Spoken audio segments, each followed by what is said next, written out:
Welcome back to my YouTube channel, Consult with Ada. So today we'll be talking about how to handle workplace conflict. Yes, workplace conflicts. Conflicts can really be self-draining if you involve yourself in one. But it's something that we can't really avoid at the workplace because there are different people with different interests and every other thing, different background and whatever it is, coming together to work every day of their life. So it is important to know how to manage conflict when conflict comes. The first thing I always tell people, address it promptly. Yes, once conflict, you notice conflict, address it. Don't sweep it under the rug. It's very important. Don't address it, because the earlier you address it, the better. If you leave it to escalate, it might go out of hand that none of you will be able to address it. So once you notice there's a conflict, there's a friction between a colleague and the other, or between you and a colleague, address it, talk about it, so that you'll be able to handle it. 2, I encourage open communication. Open communication. Don't withhold it in your heart. Don't hold it in your heart.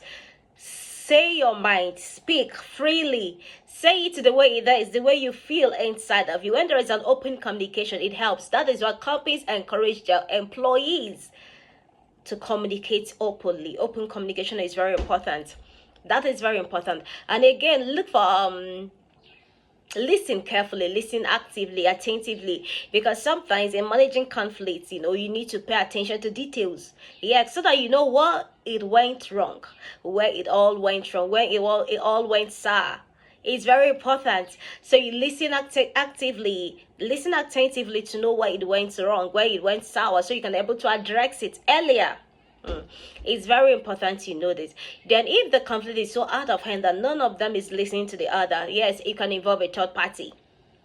A third party can be a supervisor, a manager, an HR, whoever it is that they can look up to, they can listen to, involve the person. It is very important. A third party plays the role of the mediator between the parties involved in the conflict. So when the third party is involved, yes, definitely he or she can handle the conflict management. So it's very important you know this.